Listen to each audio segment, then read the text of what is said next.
impromptu talking. I want to share a little testimony with you. No mic, probably sounds better than anything else. So, I was just thinking about my family and how I felt like an outsider my entire life. In school, in my family, even when I had my own children, when they grew up, they didn't live under my roof anymore. I felt like a total outsider just being around them. It's just really crazy. Well, I had a sister, my only sibling. She was 7 years older than me. And I want to tell you the story about her. So, she and I were both essayed as children. I didn't remember it, she didn't remember it, and we grew up that way. But the symptoms of it were in our lives all over the place. The way that we acted, our lack of trust, raging if we got accused of things we didn't do. We had similar reactions to those kinds of things. Well, when I was in my 30s, I went to therapy and ended up remembering what had been done to me. Just snippets. I wasn't given everything, but enough to let me know that I had been essayed. And in that, I learned that every thought I'd ever had, I don't care what it was about, it was connected right back to that abuse. So I decided that when I found out, I was going to let everybody in my family know. I knew. I mean, everybody. Aunts, uncles, my sister. Well, my sister called me a liar. Said it wasn't true, that it never happened, and she would have nothing to do with me. I wouldn't find out till in 2020 when she was very ill and dying. I would not find out until then that she had told everybody I was dead. I hadn't spoken to her since 1989. So she had a great niece, and she lived with her. She raised her because my niece was horribly addicted to meth. She was around 17 years old when her grandmother, my sister, was dying. So through messaging this young girl on Facebook, which I had back then, I don't have it anymore, I was trying to help her and console her because she had lost every member of her family in the span of about 8 months. She lost her mother, who was only 42. She lost her surrogate dad in the same bathroom that she lost her mother, and she discovered both of these people dead in the same bathroom. She lost her step-grandfather in March of that year, and then she lost her grandmother, my sister. My sister died on August 10th, 2020, 2 days after her 73rd birthday. We never spoke from 1989 until her passing. Before my sister passed, in communicating with through Facebook, said to me, "My grandma told me if a person by your name ever got a hold of me, I wasn't to talk to you at all, and that anything that you say would be a lie." And I'm like, wow. So this is after I had been comforting her, and her grandma had not died yet. and just trying to reassure her that, everything is going to be okay and all this and that. Well, I got to kick Satan right in the teeth because my sister, unfortunately, was owned by him just like everybody else in my family was owned by Satan. And I don't, of course, ever want to speak ill of the dead. But I'm just trying to give you truths of the situation because that's what I do here. I give you the truth. When my sister was getting ready to pass away, I had found out what hospital she was in. And I called that hospital and I said, I want to talk to my sister. And they're like, who are you? So I give them my name and they're like, you're not on the list. And I went, yeah, I'm sure I'm not. I wanted to know how she was doing. Well, we can't tell you that because you're not on the list. Well, who are you? I said, I'm her sister.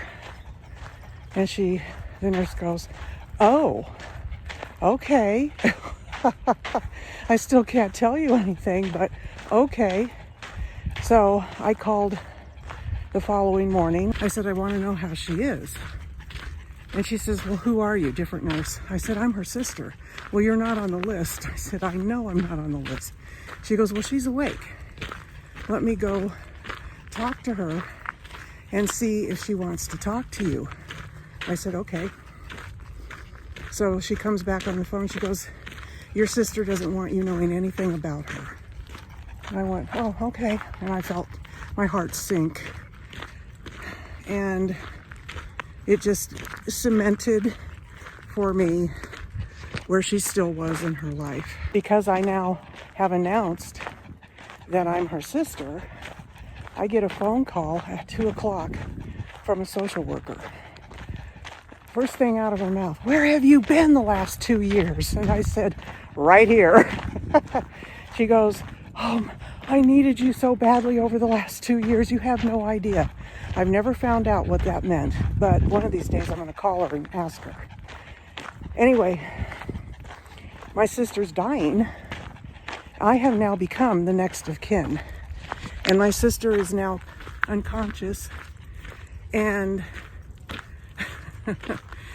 I go from the status of not being able to know anything about her and her situation out of her mouth to now I'm going to be planning her death.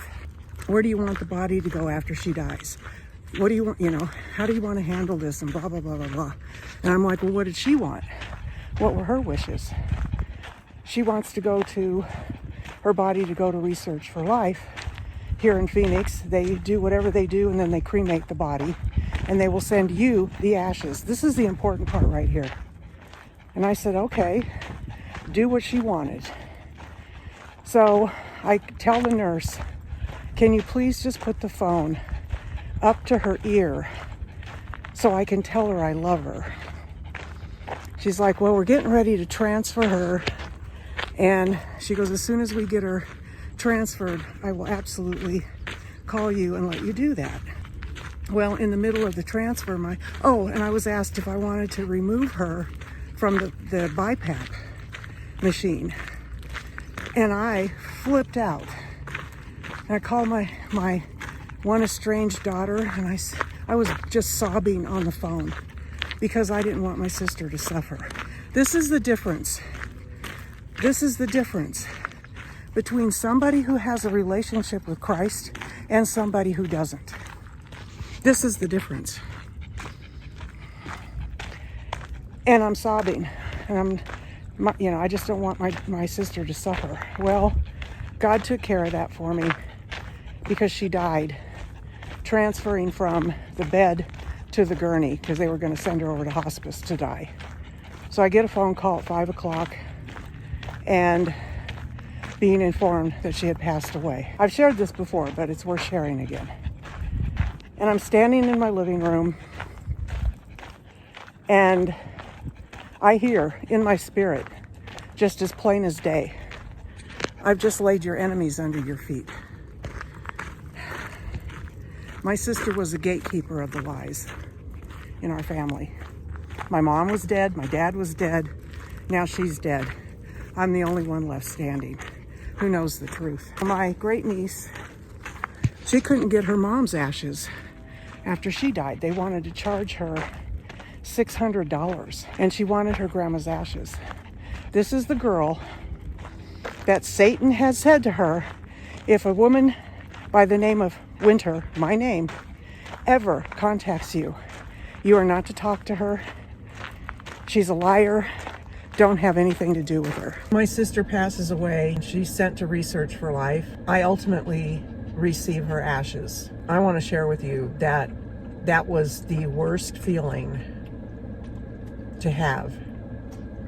Having her physical body in a box. I know she was burnt to a crispy critter, but I could still feel the demonic on her. That's how strong it was. I would not even allow those ashes in my house. I had a dresser that sat on my deck. It was a little tiny dresser. I shoved those ashes into a drawer and left them sitting there until I was going to get them sent to my great niece who wanted her ashes. And remember, I'm the person that she's not supposed to talk to ever in her life because I'm nothing but a liar. And all of this was absolutely blowing my mind. Blowing my mind, as it well should have. So I take her ashes out of the drawer and I go over to UPS. And I thought it was going to cost a ton of money to send these ashes because I was told to mail ashes cost like an exorbitant amount of money. So he puts them on the scale, and as I'm standing there, I have a thought, which is of course from the Lord, find out how much they weigh.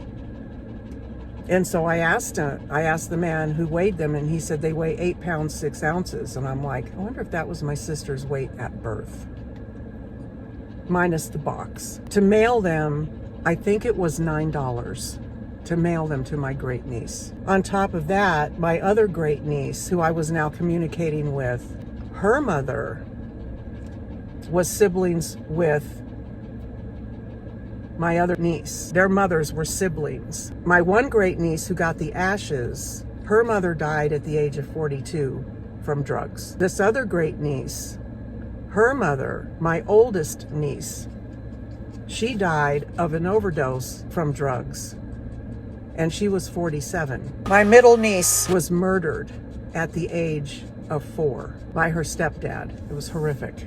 I've had a horrific life, and so has my sister. All 3 of my sister's children died before she did. She didn't even know that her oldest had passed away back in 2015 until 2019 when her other daughter died. The other one died many years ago in an apartment with an overdose. The daughter of the oldest niece of mine, she gave me her backstory, and I was just sitting there going, Satan is so alive and well in our family. Listening to her talk about her life with my niece and how horrible my niece was, my jaw was literally on the floor. She was in contact with a social worker, or actually it was a paralegal from a lawyer's office back in 2019, I believe it was. She had never met my sister, her grandmother. She never knew her. And my sister, according to my great niece, wanted nothing to do with any of the children born from my niece. This is how Satan operates, folks. This is why I'm sharing this with you. This is not to be glum. This is to show you how prevalent the demonic is and how it operates. My great niece is on the phone with this lawyer's paralegal, and she tells my great niece, she goes, we've been looking for you for, I don't know, since 2015. She said the way we found you was through a picture, or the way we started searching for you was through a picture that was hanging on the back of a hunting picture of her grandfather, which was my brother-in-law, who my sister had divorced many, many years prior. He was the father of my oldest niece and my middle niece, who was murdered. The youngest one, who died at 42, she was the prodigy of the man who killed my middle niece. Yes, we're now in a soap opera. So this picture of 3 little girls is attached to the back of a hunting picture on my brother-in-law, in my brother-in-law's house. Well, my brother-in-law had passed away, and so they're trying to find out who are these 3 girls. And so they're searching the United States, and Facebook is, it's got its faults, but it can be used for things like this. So this paralegal was going to reach out one more time to try to locate her through Facebook, and she found her, my great niece, because there was an inheritance for them. So while she's on the phone with this paralegal, she says, you might want to let my mom know, which is the man, my brother-in-law's daughter, you might want to let my mom know that we're all still alive. And the paralegal says to my great niece, you don't know, do you? And she says, I don't know what. And she said, well, I didn't think I would be doing this today.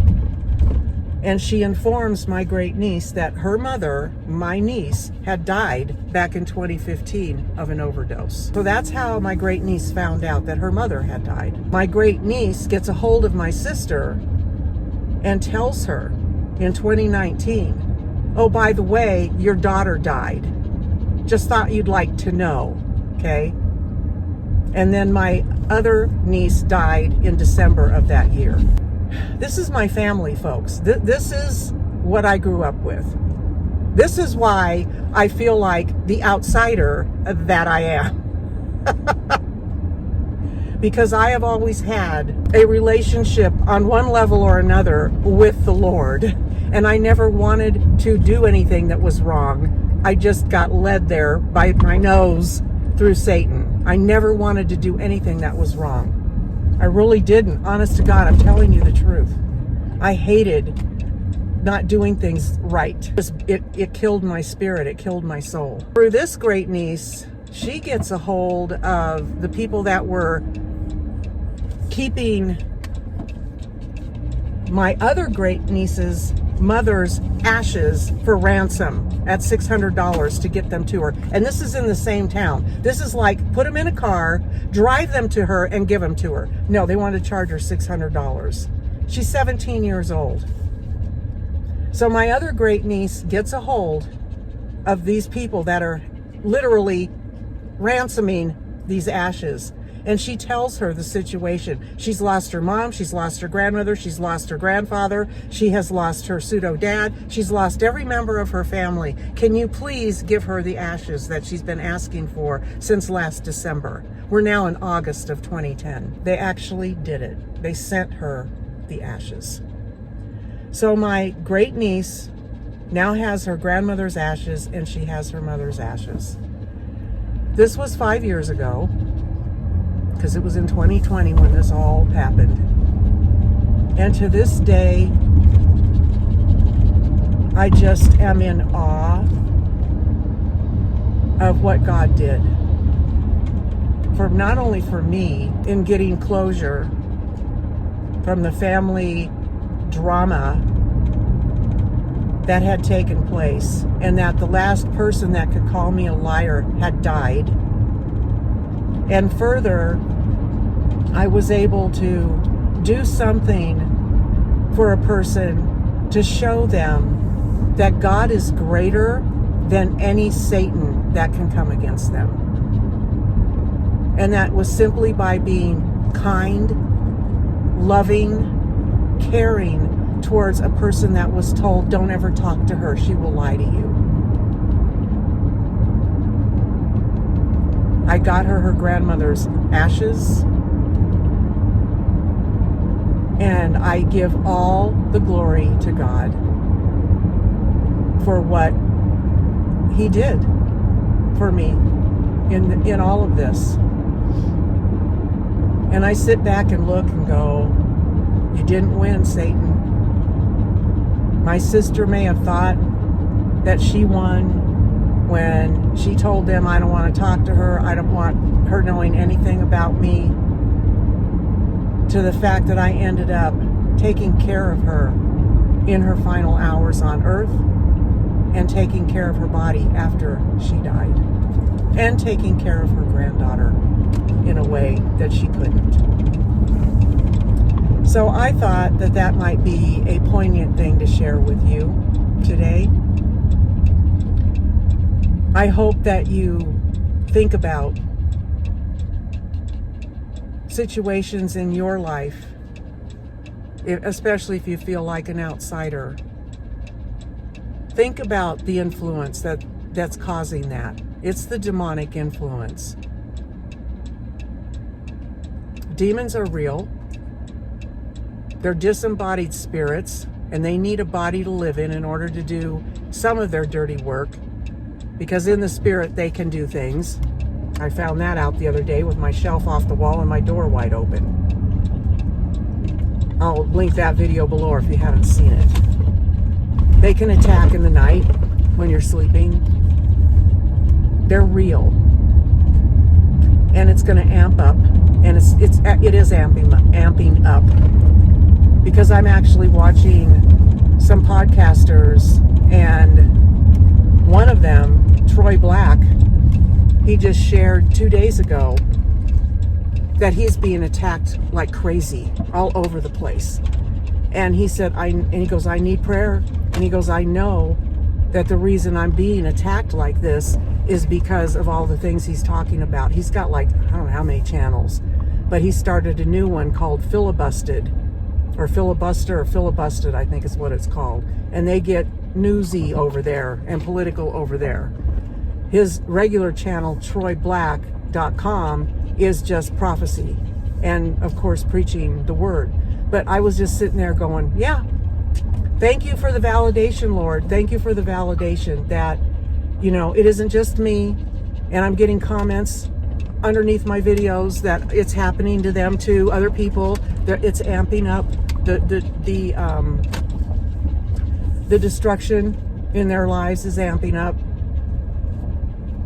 Or not destruction, I'm sorry, I'm distracted. That all of these things, these demonic attacks are amping up.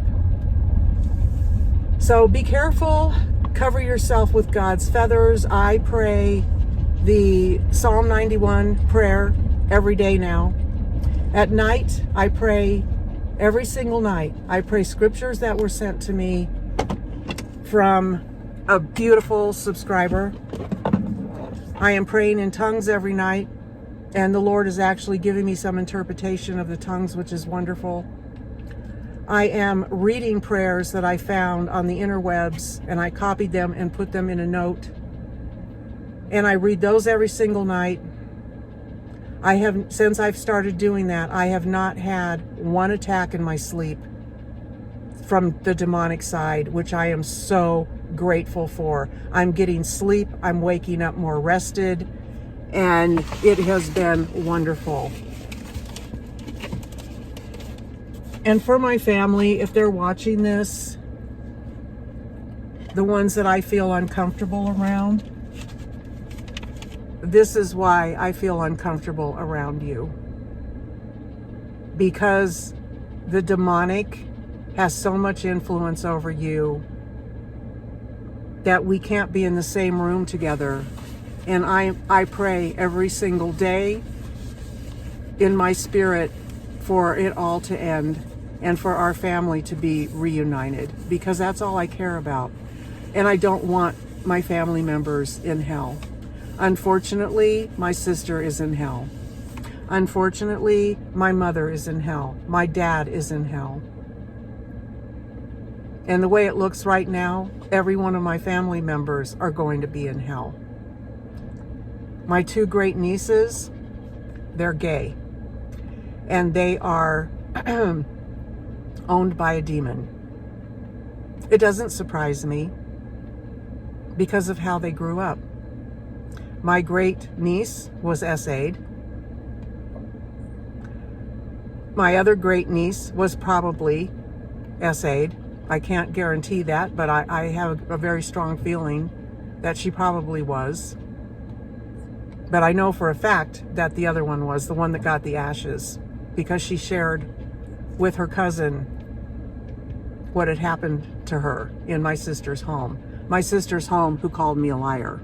My sister, who said it never happened in our family, actually SA'd her own 2 daughters. And she was married to a pedophile. Demons are real. And they're all over the place. They're in your home. I can guarantee you they're in your home. And this is serious business. Serious business. I was supposed to talk about this today. I don't know why. I have no idea. When I left my house, I put my phone in my little thing that I hang on the front of me, my fanny pack. I didn't bring my mic. I didn't bring my selfie stick. I just had every intention of just walking and enjoying the walk. But then thoughts start clicking in my head, and I'm like, okay, all right, you want me to talk about this? I need to share this because this is important news. So if you got anything out of this, I really would appreciate a thumbs up. More than anything, give me a thumbs up. It makes all the difference in the world, and it makes me feel really good that you have done that. Lets me know that you care about what I have to say on this channel. I would love for you to leave a comment. Nice ones, please. I don't need negativity in my comment section. And in fact, every negative comment that I get, I hide you from my channel, so you can't not leave another one. I pray for you. I ask the Lord to bless you. I ask the Lord to open your eyes when you leave me a negative comment. I have no hatred towards you. I love you. You are a person that God created for his purposes. And his purposes were not for you to spread hate or to leave comments that are just so nasty or negative. So I'm getting a thicker skin. It doesn't bother me like it used to. Praise the Lord. It doesn't bother me anymore. And I'm actually very glad and grateful for that. So anyway, I've talked long enough. I appreciate you being here. I'm not going to call this my podcast because this was a whole different thing. This is going to go out tomorrow because I've already put a podcast up today. I will post this one tomorrow. On Saturday, I have a video. What am I? Oh, yeah. The one on Saturday you're going to want to watch because I'm talking about whether Jesus is a liar or not. Teaser. All right, everybody. I love you. God loves you way more than I do. And I will see you in the next video. Thank you for watching.